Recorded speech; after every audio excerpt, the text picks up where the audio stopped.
Steelers fans think that Lamar Jackson should sign his extension with the Baltimore Ravens because they think it's going to be great for the Pittsburgh Steelers. We'll talk about that, Joe Burrow, and how the Steelers defense takes on both of them. I'm Chris Carter here on the Locked On Steelers podcast.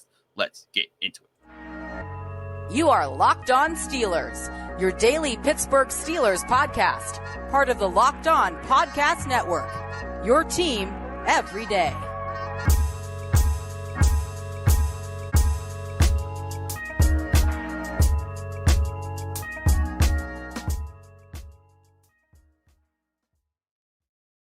And welcome to the Locked On Steelers podcast. I'm your host, Chris Carter, bringing you your daily dose of all things in the Pittsburgh Steelers. As always, you can find the show on Apple, Spotify, Google Podcasts, Odyssey, and YouTube. If you're watching this video on YouTube, hit the like button on the video if you enjoy it. Hit the subscribe button to get all of our daily Monday through Friday episodes, as well as our breaking news updates and our bonus episodes when we get time to release them. We thank you for making the Locked On Steelers podcast your first listen every day. Today's episode is brought to you by Blue Nile. Make your moments sparkle with jewelry from BlueNile.com. And Locked On Sports listeners can get $50 off purchases of $500 or more. This podcast exclusive includes engagement rings, so check out BlueNile.com and use that promo code Locked On. We'll talk more about that as the show goes on. Joining me today, our friend, our compadre. You hear him at Steeler Nation Radio. You hear him on the Ears and Beers podcast. He's here, he's there, he's everywhere. Like he says, for me, Wes Euler's in the house. What's up, Wes? Chris, we've tried to make it work in the past. Finally, a Wes Wednesday. How we doing? Wes Wednesdays. We did it. Congratulations. Yeah. This is what dreams are made of, partner. Exactly. It's funny. I hadn't even actually thought about that because I've been so dismayed by how many times we couldn't get a Wes Wednesday. We still need to get Tony Tuesdays back, but Tony's he's doing vacation stuff. He's doing things okay. Yes, okay. I ain't mad at it. But Wes, let's dive right into what I'm talking about here. Now, Lamar Jackson still hasn't signed his long-term contract with the Baltimore Ravens. They're still wondering what's going to happen there. There's a contract dispute. Lots of talk about how that's going to play out. Now, there are the Steelers fans who feel like, hey, let him sign that long-term contract because we love playing him. We don't think he's that good.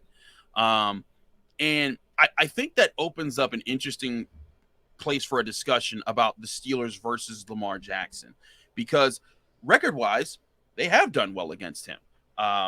He started 3 games against the Pittsburgh Steelers. It feels like it should be more right. because he's been in the league for 4 years. But, you got to remember his rookie season, he didn't start until after the Steelers beat the Ravens Correct. that year.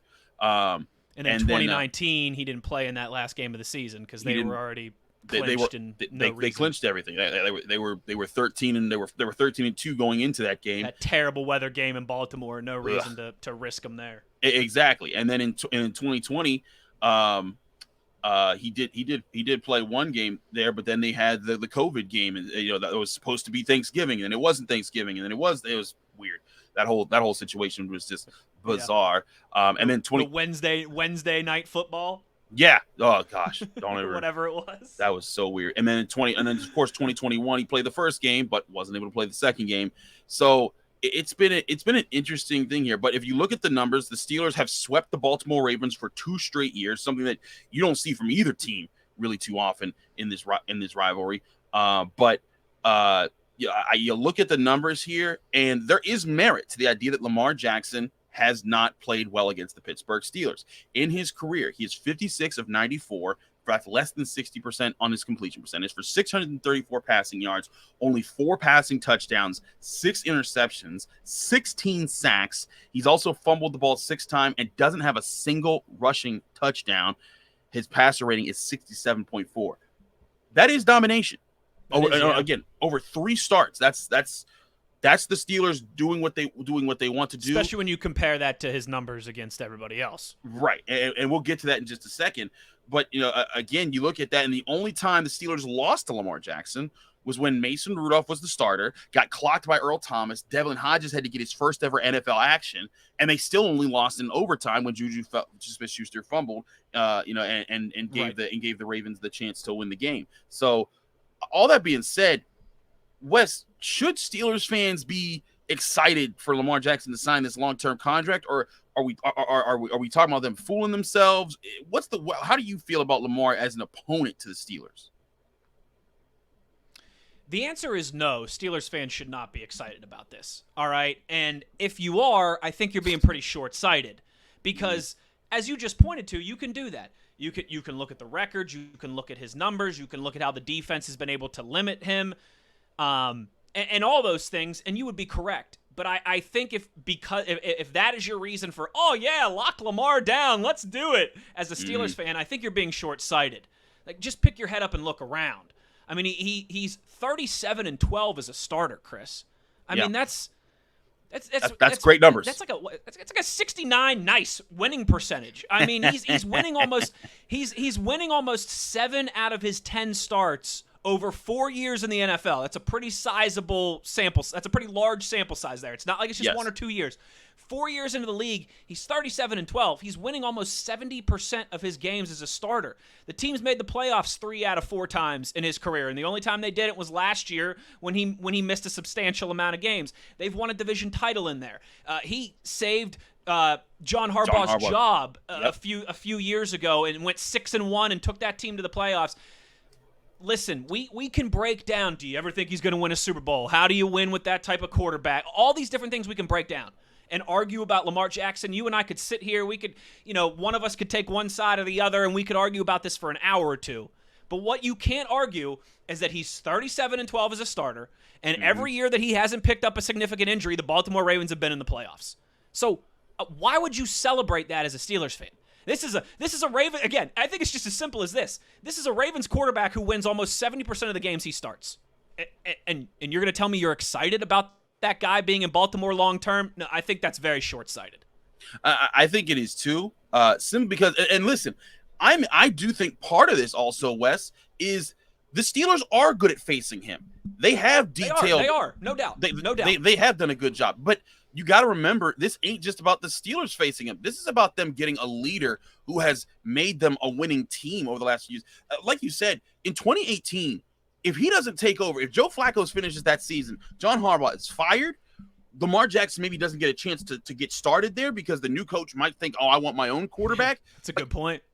And if that happens, the Steelers make the playoffs in 2018, which means because remember the Ravens won the division that year. They were the team that the Steelers had to catch. It went down to the Steelers beating the Bengals at Heinz Field in the last week.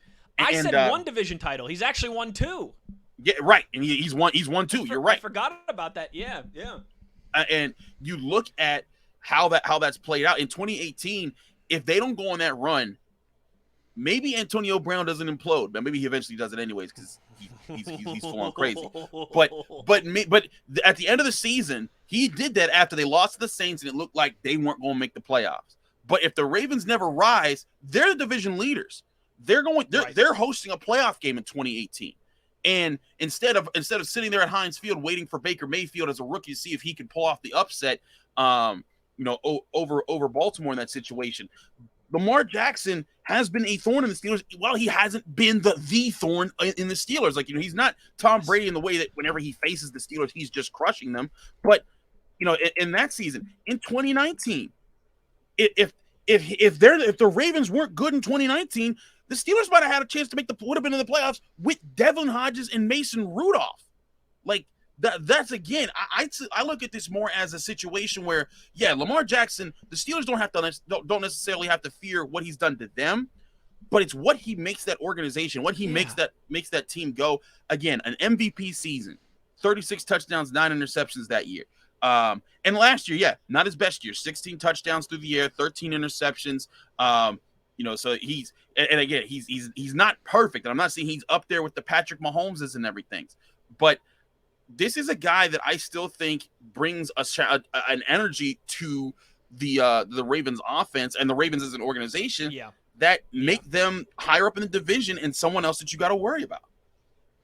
100%. And I wish I would have done the research on this before we started. But again, he's winning close to 70% of his games as Baltimore's starter.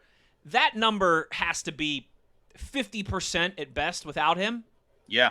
I mean, so again, I understand where if you're just wearing black and gold glasses and maybe you're not even the biggest around the league person, right? Like maybe you love football and you love the Pittsburgh Steelers, but you're not necessarily sitting there on Sunday and Monday and Thursday watching all the other games. Maybe you're not a NFL junkie. I'm sorry. You cannot slice for me any way having a quarterback in your division who wins 70% of his starts, who's been to the playoffs 3 out of 4 years. Let me tack on to that. It's actually 75%. I just did the math here. 37 out of 49 starts. That is 3 out of 4 wins. What are we talking about? I mean, what are we talking about here? What are we talking about? You want a guy, and listen, there's kind of a starting pitcher thing here with baseball, right? Like, wins and losses are not just a quarterback stat. Agreed. But still, 75% of the time with him, and I bet you that number's in the high 40s, low 50s without him. That's a substantial difference. And to me, again, if you're just looking at it as I've seen the Steelers do well against Lamar Jackson 3 times and I'm not scared of him and Pittsburgh will continue to have success against him, that's fine. But guess what? He could still lose to the Steelers twice a year and win 12, 13, 14 games and win the division and go to the playoffs every single year. So I think you're a little short-sighted. I think you are looking at it through some thick black and gold glasses if you think this is a good thing for the Steelers.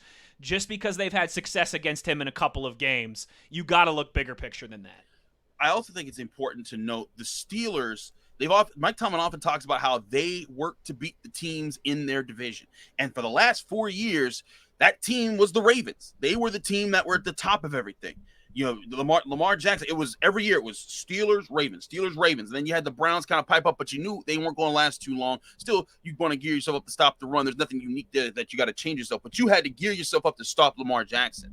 Yes. The question, though, I have, though, we'll address more in the next segment, have the Steelers done that, but in turn put themselves in a bad situation to stop Joe Burrow and the Bengals? We'll talk about that in just a minute here in the Locked On Steelers podcast. But first, I got to talk to you guys about BlueNile.com. Whether you're ready to pop the question or you're celebrating a milestone moment, find jewelry as unique as her with modern convenience of online shopping at BlueNile.com. Blue Nile has simple online tools to let you choose the diamond shape, size, clarity, as well as setting style. Blue Nile's bench jewelers will then handcraft her perfect engagement ring. Each ring is one of a kind. Looking for fine jewelry, but you're having trouble choosing? Blue Nile has jewelry experts on hand 24/7.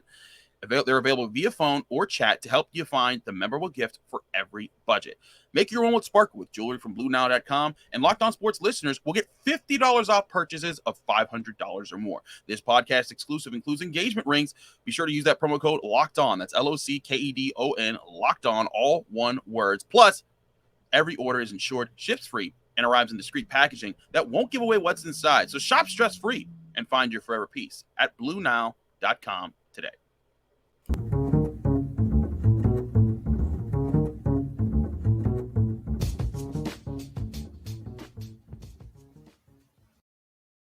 Back here on the Locked On Steelers podcast, I'm Chris Carter. He's Wes Euler. We're talking about Steelers quarterbacks situations and who they're facing rather in the AFC North.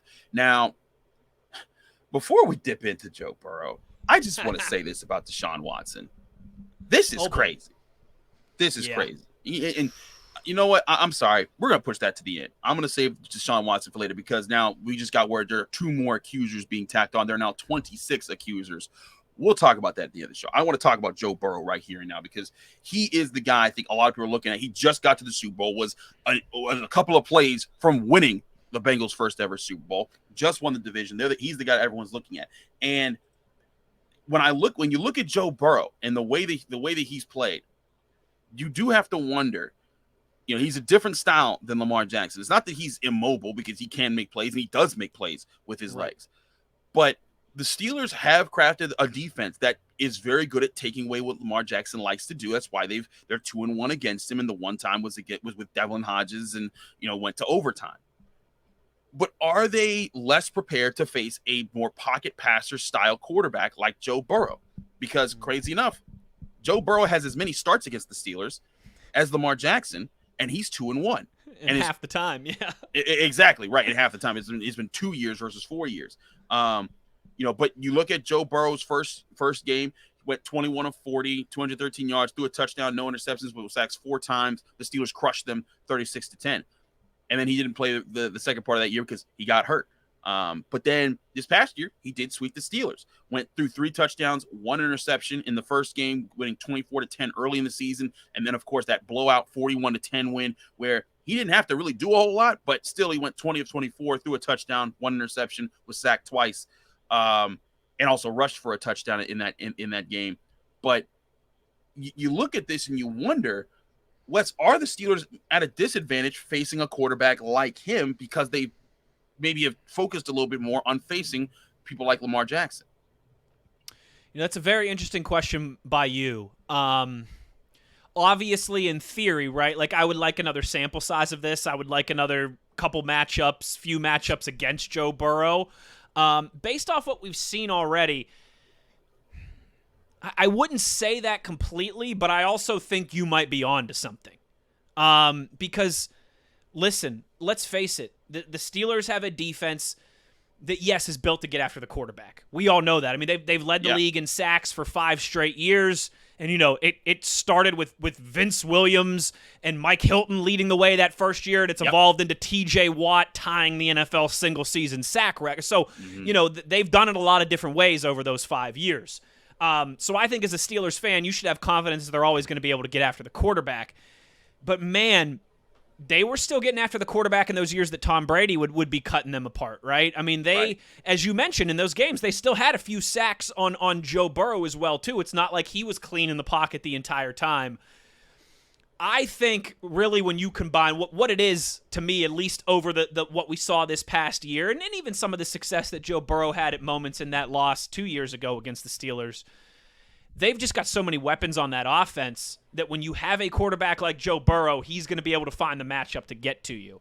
And while the Steelers' secondary is much improved from where it was in the Ryan Shazier era, right? While the secondary is much improved from there, it's still, you still don't have a Jalen Ramsey roaming around at cornerback. Now, we could talk about Minkah Fitzpatrick, but purely at corner, right? And when you go as deep as the Bengals go at wide receiver, I think a quarterback like Joe Burrow is always going to be able to find a matchup to hurt you. So right now, in the present, I think you're on to something. I think a lot of the mobility element of the Steelers defense, how they're built, and almost now that, I mean, and this isn't just a Steelers thing, but almost how, like nickel has become the base package defense in a way, if you just look at the percentage and the pure number of snaps.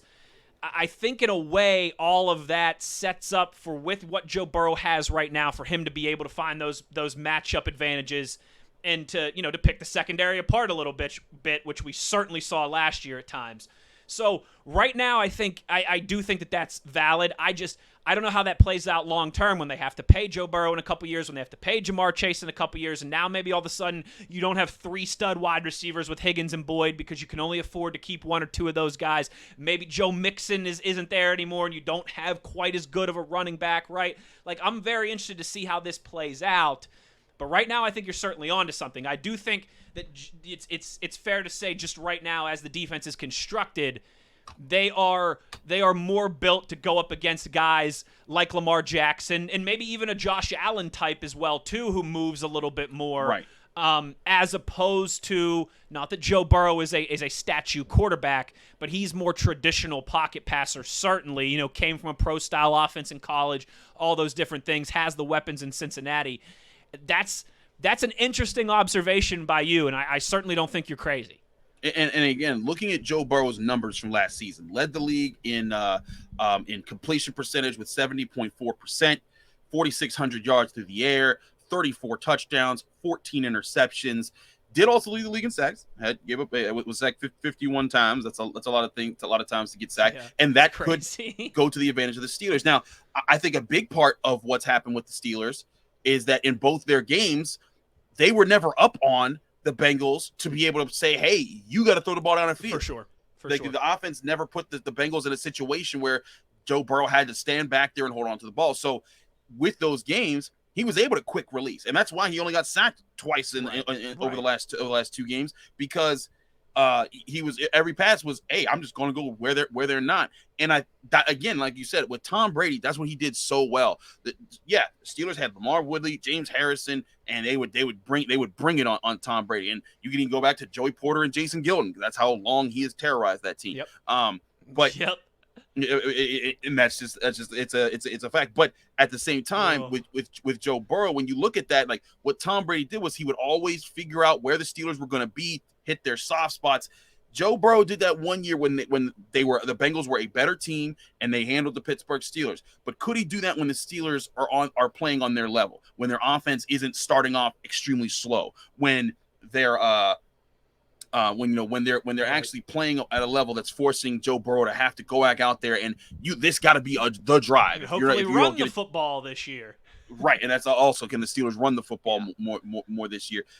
If they can do all those things, I think that puts this question to the test more. Because, again, I'm not saying that the Steelers did make the mistake of being focusing too much on Lamar Jackson. But I'm posing the idea of that, like, hey, like, this team, I thought one of the biggest things that this team needed going into the draft was a top-tier cornerback. One of those CB1 type of dudes in the draft, trade up to go get him, do something like that. They didn't even address it. They said, hey, Ahkello Witherspoon, Levi Wallace, Cam Sutton, you're the dudes. Go figure it out. Arthur Mollett, Trey Norwood, we'll see where you guys fit in. And so they're comfortable with their veteran cornerback room, and they are all veterans. They all have good experience. But, this team needs a CB1 to take on Jamar Chase. I think they got CB2s to handle T. Higgins and CB3s to handle Tyler Boyd. Yes. But it's going to be a challenge for them to take them on. And Joe Burrow, again, is right at the heart of that.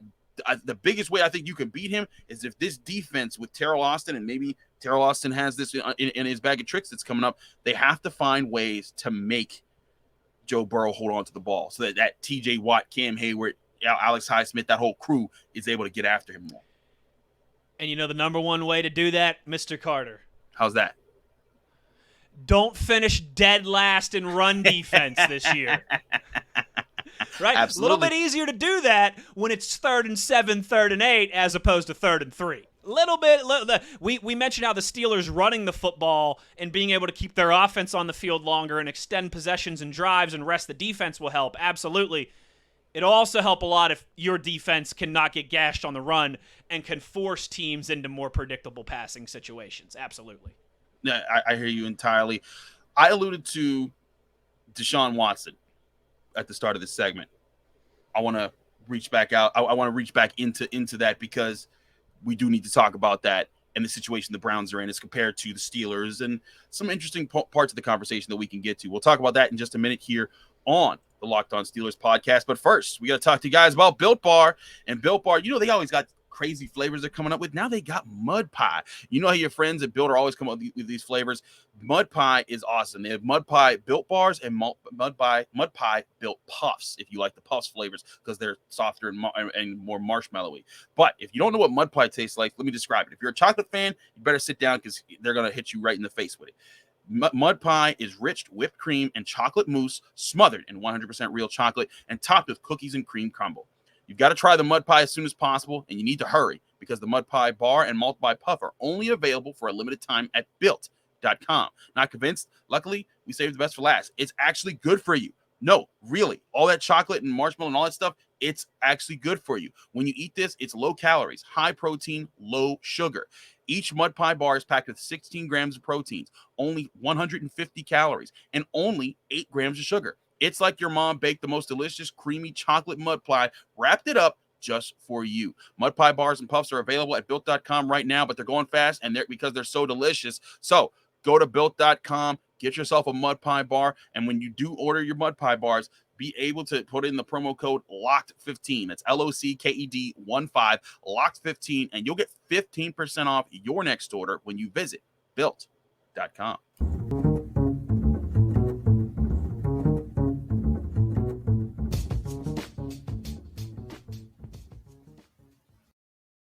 Back here on the Locked On Steelers podcast, I'm Chris Carter. He's Wes Euler, and we are looking at the Steelers versus AFC North quarterbacks and how they'll handle that. Now, let's get to the Browns.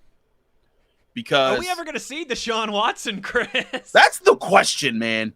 And I know there is a lot of animus between Steelers fans and Browns fans right now because of the obvious elephant. It's not even an elephant. It's what's bigger than an elephant. I think the elephant it's like a Tyrannosaurus Rex size story in the room.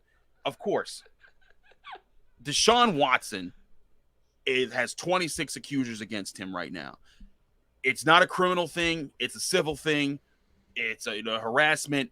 We're going over this thing. If you watch the HBO special with Soledad O'Brien on HBO Real Sports, it was, to me, like it traumatized. It made me empathize for the trauma that these women went through, that they're saying that they went through in that situation.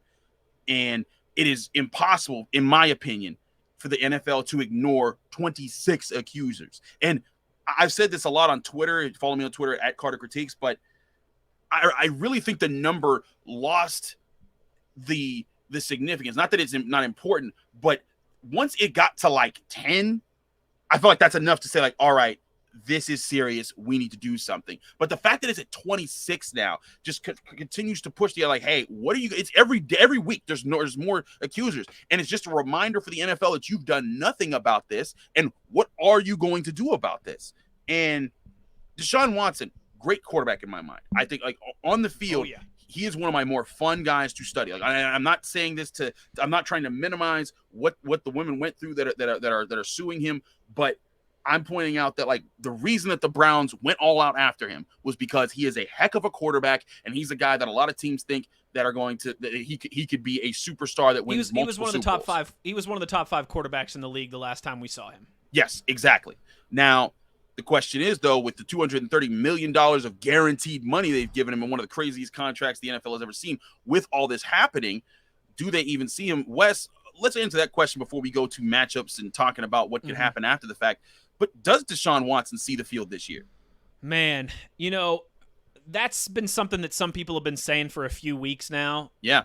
And a few weeks ago, I thought it was being a little hyperbolic, right? I was like, man, this is the National Football League. Like, there's been a lot of guys that have done a lot of effed up things and have continued to play football in this league over the the entirety of the league, the 100-some years, but certainly over the last couple decades, right? Like, we've seen a lot of dudes get accused and get convicted of some really nasty stuff, and they might get suspended, they might miss a year, they might miss multiple, in terms of a guy like Michael Vick type situation, but they've been back into the league. But man, as this Deshaun Watson stuff continues, the story continues to develop, the New York Times investigation continues to release more information. Like, I think it's certainly fair to ask if he's going to play this year. And if he doesn't play this year and then 2 years in a row, I mean, are we ever going to see Deshaun Watson again? Like, I still think it's maybe a little early for that, to take it to that. Like, I don't think is his NFL career done? I still think it's a little bit early for that, but I at least don't think that that's an insane question anymore. And you know what, Chris? I think there's been a lot of people that have said, and like Mina Kimes did a really good thing on this of ESPN, of course, Mina Kimes, for those of you who are unfamiliar, talking about how it's pretty clear that Cleveland just thought that they would pay Deshaun Watson, they'd make this trade, there'd be a week or two of discussion and outrage or whatever, and then people would just forget about it and it would be done. Buddy, I think the NFL was kind of in that same department as well, too. And I think, though, the kicker, though, is that if you look how the Browns structured his deal, right? Yeah. His salary alone for this first year is only $1 million. Yep. Why did the Cleveland Browns do that? Because I think the Cleveland Browns, in the back of their minds, knew that this was a realistic possibility, that he might miss the majority of or the entire 2022-2023 season. Because why else would you structure his deal like that? So why I understand what Mina Kimes and some others have said in terms of, like, the NFL in Cleveland clearly just thought this would go away, and they're correct.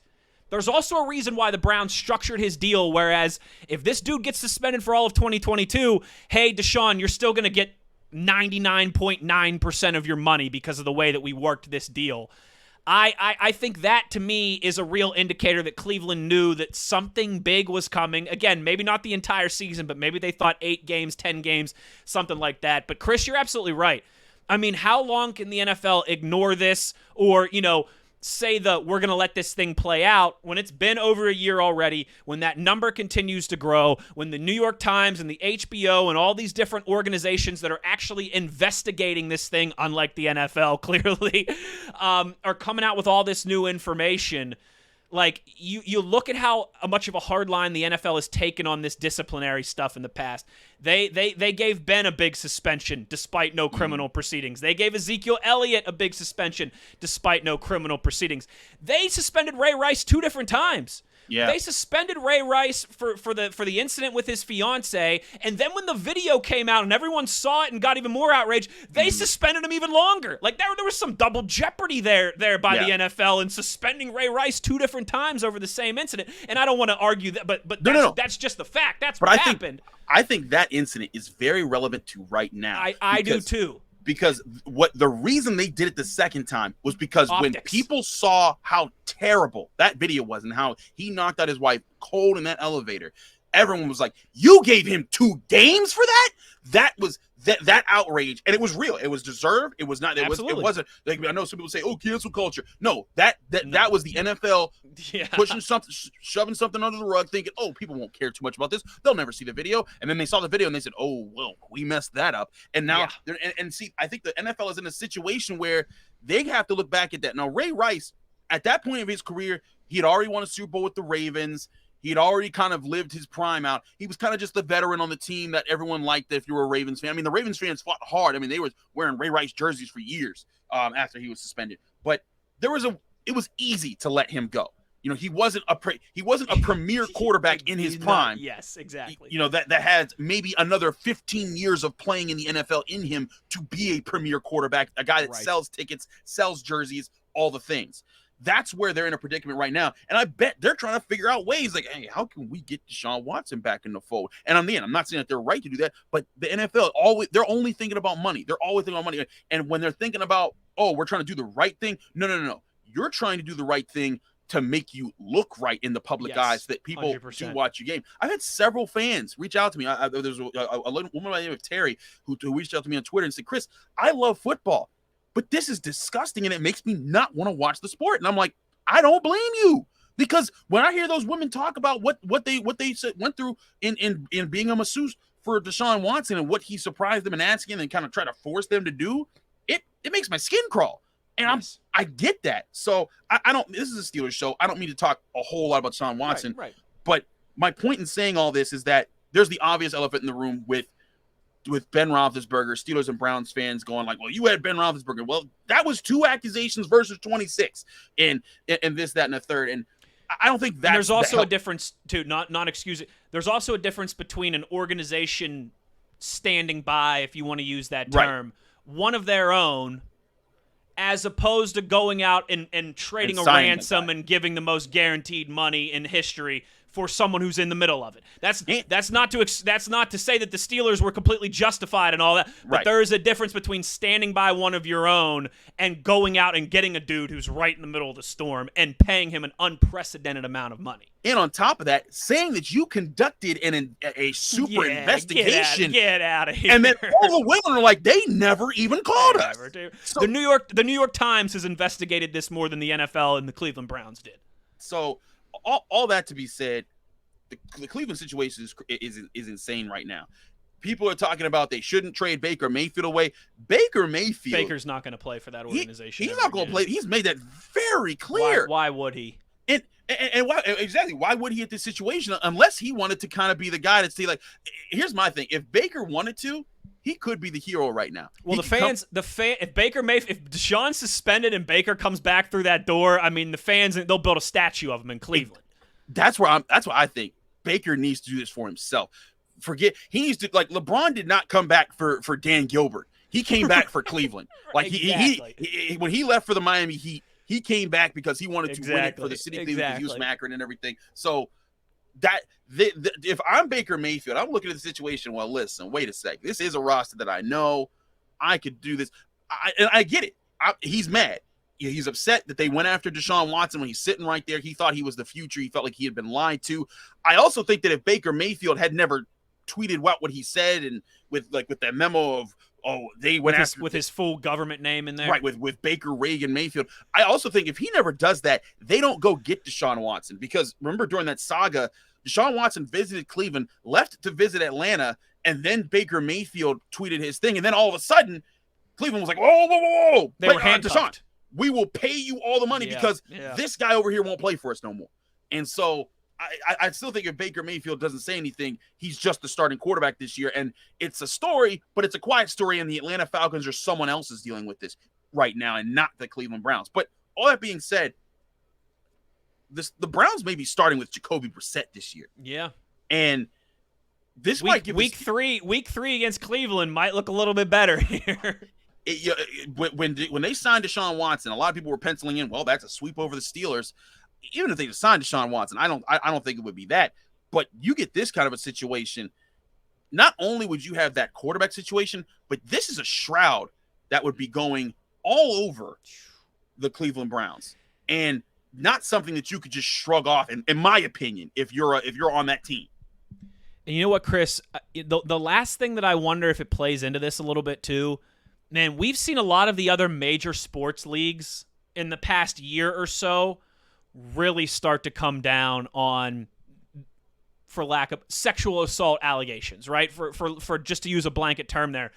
I mean, everyone I'm sure saw Major League Baseball suspended Trevor Bauer, one of the best pitchers in baseball, who played for the World Series champion 2 years ago, and the Dodgers, a team that has been the best in baseball consistently for the last 5, 6, 7 years. Mm-hmm. They threw the book at Trevor Bauer, suspended him for an entire year. Yeah. I mean, that would be like suspending the quarterback for the Dallas Cowboys for a whole year, for the Steelers, mm-hmm. or Aaron Rodgers for a whole year type thing. That's one of the flagship franchises in Major League Baseball. That's one of their biggest moneymakers. That's one of their seminal franchises in the league, and they suspended that stud pitcher for an entire year. I wonder if some of that, and there's been more incidences like that across sports. I wonder if something like that, starts to pressure the NFL a little bit as well too. When people are saying, "Hey, like, you guys are supposed to be the league that everyone emulates and wants to be like. You're supposed to be the top dog in this country. Well, you guys are fumbling this whole thing when it comes to sexual assault allegations, to women's rights, to all these different things, right?" I wonder if that's, in the conversation for the NFL as well, too.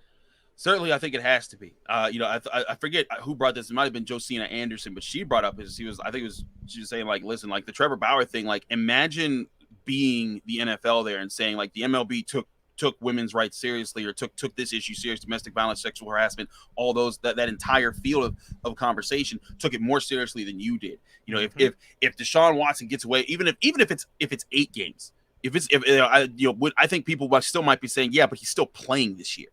And then it becomes a question, if they suspend him for an entire season, what happens the next season? What's he brought back like? And to me, this is different than like a Michael Vick situation with dogs, and everything. And because, again, he went and served his time, came back, and it's like, okay, well, right. He has admitted. It'd be one thing if Deshaun Watson went to jail for a year or two, and then, yeah.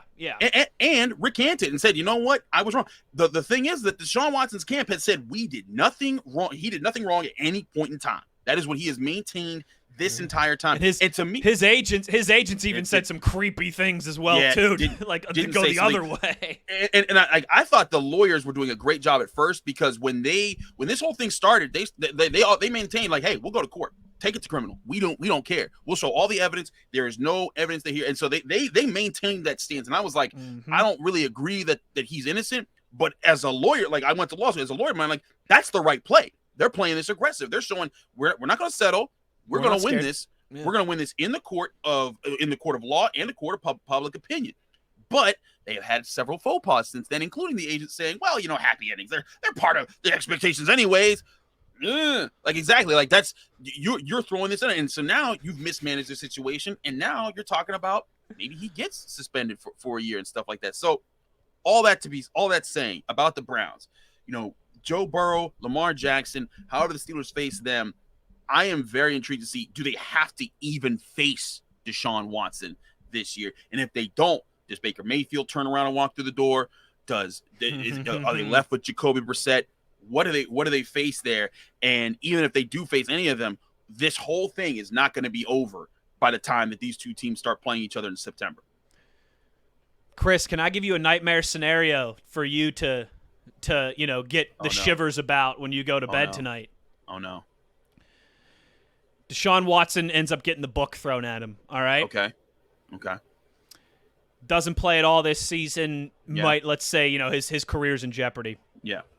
Mitch Trubisky has a great year for the Steelers. Looks like his career's reborn. Don't you do this to me. Don't Kenny you know? Pickett to the Browns, baby. No, don't you? See, I knew you were going with this. I know you West Virginia loving. No. I'm out. All right, see you. All right, later. Yeah. Yes, I see what you was trying to do, Wes. You were trying to flip this back on me because you were hoping that Kenny Pickett went to the Browns, that Pitt fans would like paid him or something. I heard those takes from you. Don't think I did, you West Virginia loving dude. Some men, Chris Carter, just like to watch the world burn. You are stupid.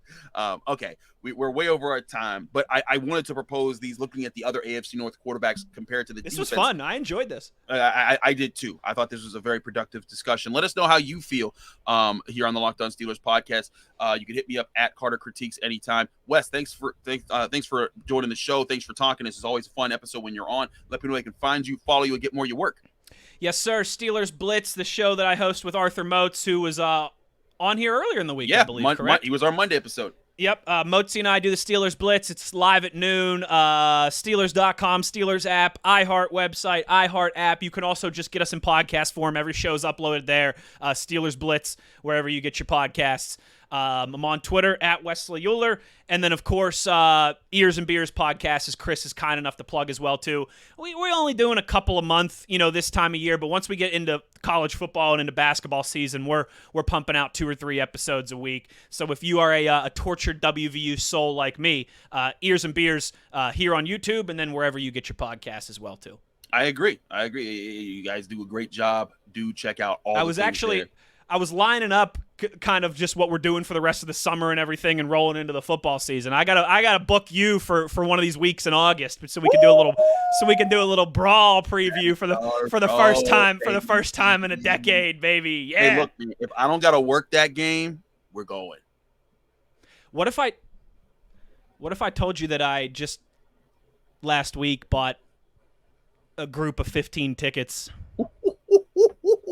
Might have a few extras laying around with your name on it. Oh man, I listen. Chris Carter's not going to say no. I might sit up and, again. I might got to go work in the press box and help out Pittsburgh sports now. But if I don't, we going. Holler at me because I think it'll be mostly WVU fans, but we're at that age. There'll be some Pitt fans sitting with us in that group of 15 as well too. I think we're all mature enough to handle it. I hope so. Maturity in West Virginia don't go hand in hand all the time. Buddy, you ain't lying. He's like, that's not even a dig. That's just the truth. I mean, have you spent more than 5 minutes around Adam Crowley and myself?